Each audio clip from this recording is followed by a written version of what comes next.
America Iran जंग के बीच deal की जो बात हो रही है वो महज चुनावी हथकंडा तो नहीं है, क्योंकि ट्रंप और नेतन्याहू दोनों की कुर्सी खतरे में है।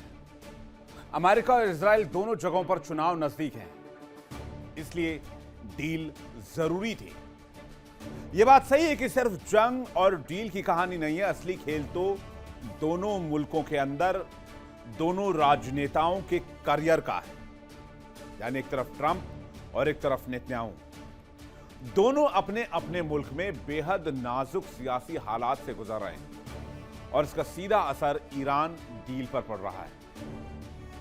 तो क्या अपनी कुर्सी बचाने के लिए ट्रंप ने पीस डील को जल्दबाजी में साइन किया, और क्या अपनी कुर्सी बचाने के लिए बेंजामिन नेतन्याहू जंग को नहीं रोकना चाहते? मामला दिलचस्प है। डील की बात इसलिए हो रही है क्योंकि अमेरिका में चुनाव है। दरअसल ट्रंप के राजनीतिक करियर को देखें तो जिस तरह के हालात उन्होंने पिछले 2 साल में बनाए हैं, लगभग 2 साल में, उससे डोनाल्ड ट्रंप की साख गहरे खड्डे में चली गई। ट्रंप की नेट अप्रूवल रेटिंग -18.9 पर है।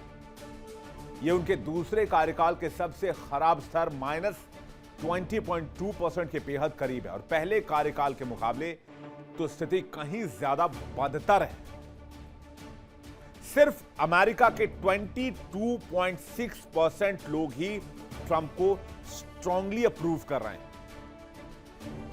जबकि 48% अमेरिकन डोनाल्ड ट्रंप को स्ट्रांगली डिसअप्रूव कर रहे हैं। एक और ट्रैकर के मुताबिक इंडिपेंडेंट वोटर्स में उनकी अप्रूवल सिर्फ 34% रह गई। ये वो स्तर है जब 2018 में डेमोक्रेट्स की 41 सीटों की लहर से पहले देखा गया था। नवंबर 2026 में अमेरिका में मिड टर्म इलेक्शन है और जेनरिक बैलेट में रिपब्लिकन पीछे चल रहे हैं। यानी ट्रंप के लिए डील सिर्फ कूटनीति नहीं है, अपनी सत्ता को बचाने का, अपनी कुर्सी को मजबूत करने का एक मौका भी है। महंगाई और आर्थिक सुधार के लिए ट्रंप को पीस डील साइन करना ही था। यही वजह है कि जानकार मानते हैं कि ट्रंप इस डील को अपनी सबसे बड़ी राजनीतिक विरासत के तौर पर देख रहे हैं और इसके लिए लड़ने को भी तैयार है, फिर चाहे इजराइल से ही दो हाथ क्यों ना करना पड़े। एक फॉरेन पॉलिसी विन ट्रंप को मिड टर्म से पहले एक नैरेटिव देता है कि महंगाई और तेल की कीमतों पर भी वो यही दलील दे रहे हैं कि उनकी नीतियों से शांति आ रही है। तो क्या डोनाल्ड ट्रंप अग्नि परीक्षा के करीब हैं? और क्या है ये उनकी अग्नि परीक्षा? 3 नवंबर 2026 को अमेरिका का मिड टर्म चुनाव कराया जाएगा। हाउस की सभी 435 सीटों पर वोटिंग होगी, सीनेट की सभी 35 सीटों पर भी मुकाबला होगा, 36 राज्यों में गवर्नर चुने जाएंगे। ट्रंप सरकार के कामकाज पर जनता मुहर लगाएगी। डेमोक्रेट्स कांग्रेस पर कब्जे की कोशिश करेंगे, रिपब्लिकन्स बहुमत बचाने की लड़ाई लड़ेंगे। अर्थव्यवस्था और महंगाई बड़े चुनावी मुद्दे होंगे। विदेश नीति और युद्ध भी इस चुनाव पर असर डाल सकते हैं। अमेरिका के दोस्तों से दुश्मनी, टैरिफ वॉर भी अहम मुद्दा रहेगा। ट्रंप ही नहीं, बेंजामिन नेतन्याहू भी इसी पेच में उलझे हुए हैं। लेकिन डोनाल्ड ट्रंप की कहानी जहां पर है, वहां से ज्यादा उलझी हुई कहानी नजर आती है बेंजामिन नेतन्याहू की। अव्वल तो अमेरिका में नवंबर में चुनाव होने हैं, इजराइल में तो 27 अक्टूबर 2026 को ही चुनाव होने हैं, और इस बीच नेतन्याहू पर 3 भ्रष्टाचार के मामलों में मुकदमा भी चल रहा है, जिसमें रिश्वत, धोखाधड़ी और भरोसे के उल्लंघन के आरोप हैं। और अगर बेंजामिन नेतन्याहू दोषी पाए जाते हैं तो 10 साल तक की सजा हो सकती है। खुद ट्रंप ने भी इजरायली राष्ट्रपति हारजोग से नेतन्याहू को माफी देने की अपील की थी। अमेरिका ईरान जंग के बीच नेतन्याहू की कुर्सी खतरे में बताई जा रही है। माना जा रहा है कि आने वाले चुनाव में नेतन्याहू की वापसी मुश्किल है और पूर्व पीएम नफ्ताली बेनेट के वापस आने की संभावना ज्यादा है। हालांकि एक बात मैं आपको बता दूं, नफ्ताली बेनेट और बेंजामिन नेतन्याहू की लाइन अलग अलग नहीं। दोनों ईरान को अपना दुश्मन मानते हैं और दोनों ईरान पर लगातार कार्रवाई करने के फेवर में। तो अब सवाल यह उठता है कि जंग और डील दोनों चुनावी रणनीति है। रक्षा जानकार मानते हैं कि दोनों जगहों पर काफी हद तक इसी को लेकर काम चल रहा है। रक्षा जानकारों के मुताबिक ये जंग नेतन्याहू को चुनाव से पहले एक मजबूत युद्धकालीन नेता की छवि फिर से बनाने का मौका देती है और सैन्य कार्रवाई जारी रहने से उनकी राजनीतिक स्थिति मजबूत होती है। साथ ही उन्हें कानूनी मामलों से थोड़ी राहत भी मिलती है। हालांकि इजराइल अब यह मानता है कि जंग के मामले में नेतन्याहू अब उतने सक्षम नहीं रहे हैं जितना पहले हुआ करते थे। इजराइल में लोग नेतन्याहू के खिलाफ सड़क पर हैं, लोग नेतन्याहू को नहीं देखना चाहते हैं। खबर है कि जैसे ही अमेरिका और ईरान में डील पर सहमति बनी, इजराइल में भयंकर नाराजगी देखी गई और यहां तक कि बेंजामिन नेतन्याहू के खिलाफ नारे भी लगाए गए। और ये तस्वीर देखिए आप किस तरह से इजराइल में प्रोटेस्ट शुरू हो चुका है। इजराइल में बेंजामिन नेतन्याहू को एक फेल्ड नेता के तौर पर देखा जा रहा है। इजराइल के अंदर चुनाव की तारीख को लेकर भी सियासत चल रही है। शास पार्टी के मुखिया आर्ये डेरी, जो खुद अपने नेतृत्व संकट से जूझ रहे हैं, यानी चुनाव की टाइमिंग तक राजनीतिक हिसाब किताब से तय हो रही है, युद्ध की जरूरतों से नहीं। लेबनान को लेकर भी यही पैटर्न दोहराया जा रहा है। नेतन्याहू चाहते हैं कि अभी फिर से जाए तो चुनाव की स्थिति आगे टाली जा सकती है या फिर इसके जरिए ही वो अपनी छवि को ठीक कर सकते हैं।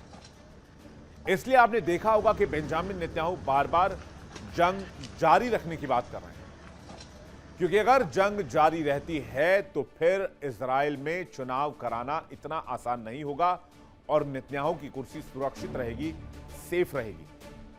उधर ट्रंप प्रशासन से टकराव इजराइल का जारी है। इसके जरिए नेतन्याहू ये दिखाने की कोशिश कर रहे हैं कि वो किसी से डरते नहीं और इजराइल एक संप्रभु राष्ट्र है। लेकिन जब इजराइल में एक सर्वे को अंजाम दिया गया, उसमें नेतन्याहू घिरे हुए बताए गए। खबरों की माने तो इस्राएलियों का मानना है कि जो डील की गई है उसमें साफ तौर पर इजराइल की हार है।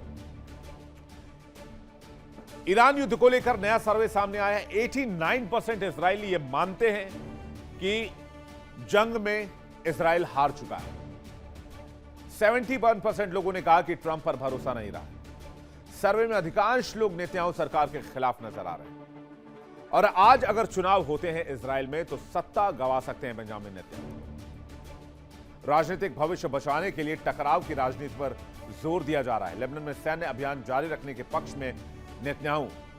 आलोचकों का आरोप है कि जंग को राजनीतिक हथियार बना रही है सरकार। कहते हैं कि जंग के बीच में मीडिया ने सर्वे किया तो उसमें एक बात सामने आई कि नेतन्याहू को अब चुनाव नहीं लड़ना चाहिए, क्योंकि उनकी वजह से इजराइल को काफी नुकसान हो चुका है। इजरायली बेवजह परेशान हो रहे हैं। नेतन्याहू की सरकार में इजराइल और ज्यादा असुरक्षित हुआ है, खास करके इस डील के बाद। कैसे?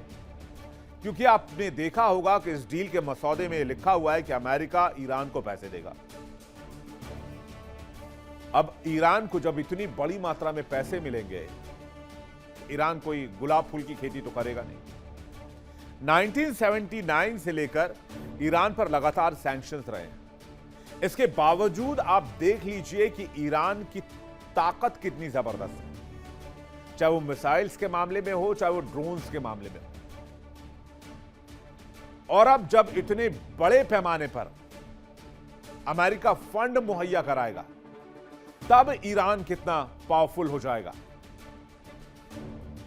इसका अंदाजा लगाना भी बहुत मुश्किल है।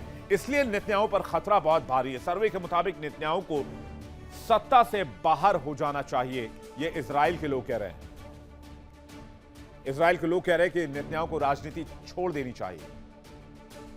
बेंजामिन नेतन्याहू को दोबारा चुनाव नहीं लड़ना चाहिए। 59% लोगों ने कहा है कि नेतन्याहू को फिर से चुनाव नहीं लड़ना चाहिए। 33% लोग चाहते हैं कि नेतन्याहू दोबारा मैदान में उतरे। सर्वे में 8% लोगों ने कोई राय नहीं दी है। अगर इस 8% को आप 59% के साथ जोड़ देंगे तो आप समझिए कि यह मामला कितना दूर तक चला जाता है। यानी कि बेंजामिन नेतन्याहू की कुर्सी ही खतरे में नहीं है, उनका पॉलिटिकल करियर भी फुल स्टॉप के दायरे में जाता दिख रहा है। और नेतन्याहू इजराइल में दिखाना चाहते हैं कि वो इजराइल को सुरक्षित रखने के लिए लगातार लड़ रहे हैं, अपनी छवि मजबूत करना चाहते हैं।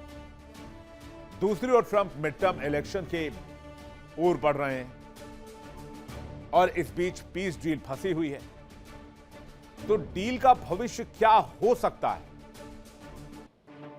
इसको समझने की कोशिश करते हैं। नेतन्याहू अड़े तो टकराव बढ़ेगा। लेबनान में सैन्य मौजूदगी जारी रख सकते हैं और ये बेंजामिन नेतन्याहू की रणनीति नहीं है, ये उनकी मजबूरी है। अगर वो वहां से निकले तो इजराइल से नेतन्याहू का सफाया तय है। ट्रंप प्रशासन से रिश्तों में तनाव बढ़ सकता है क्योंकि डोनाल्ड ट्रंप से इजरायली भी नाराज हैं। इसलिए बेंजामिन नेतन्याहू जानबूझकर यह कोशिश कर रहे हैं कि ट्रंप से उनकी टकराहट साफ नजर आए, जिससे को इजराइल में सख्त नेता की छवि को मजबूत करे। और मौजूदा सर्वे के हिसाब से यह फायदेमंद साबित हो सकता है। लेकिन अगर ट्रंप दबाव बढ़ाएं तो क्या डील बढ़ सकती है? यूएस शांति समझौते को अपनी बड़ी उपलब्धि बताना चाहता है। इजराइल पर सैन्य और कूटनीतिक दबाव बढ़ा सकता है। वॉशिंगटन लेबनान में हमले रोकने की कोशिश करेगा। हालिया अमेरिकी बयानों से इस रणनीति के संकेत मिलते हैं। लेकिन डील टूटी तो भड़क सकती है जंग। लेबनान में हमले जारी रहे तो संकट गहरा सकता है। ईरान अंतिम सीजफायर समझौते से पीछे हट जाएगा और अगर ऐसा हुआ तो मिडिल ईस्ट में संघर्ष का खतरा फिर बढ़ेगा। ईरान इजराइल में कभी भी जंग छिड़ सकती है। नुकसान पूरे इलाके का होगा। यानी इलेक्शन ही वो बहाना है जिसकी वजह से दोनों नेताओं के रुख अलग अलग हैं। जहां ट्रंप डील के फेवर में है तो नेतन्याहू जंग के फेवर में है। और दोनों के पॉलिटिकल करियर के लिहाज से लाइन मुफीद नजर आती है। अगर इन दोनों को अपना पॉलिटिकल करियर बचाना है तो ट्रंप डील से नहीं हट सकते और बेंजामिन नेतन्याहू जंग से नहीं हट सकते। और यही अमेरिका और इजराइल के बीच की सबसे बड़ी खाई बन सकती है। अमेरिका में मिड टर्म इलेक्शंस हैं। इसके लिए ट्रंप को पीस डील चाहिए। इजराइल में भी इलेक्शंस करीब आ रहे हैं, इसलिए नेतन्याहू चाहकर भी जंग नहीं रोक सकते। अगर जंग रोकते हैं तो उन्हें हारा हुआ और एक सरेंडर करने वाला प्रधानमंत्री माना जाएगा।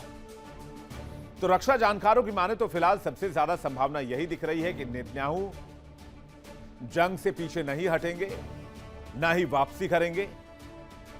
ट्रंप दिखाएंगे कि हमने ईरान जंग जीत ली और ईरान के साथ डील साइन कर ली। और चुनाव की तारीख तक नेतन्याहू अपनी सुरक्षा नायक वाली छवि बरकरार रखेंगे।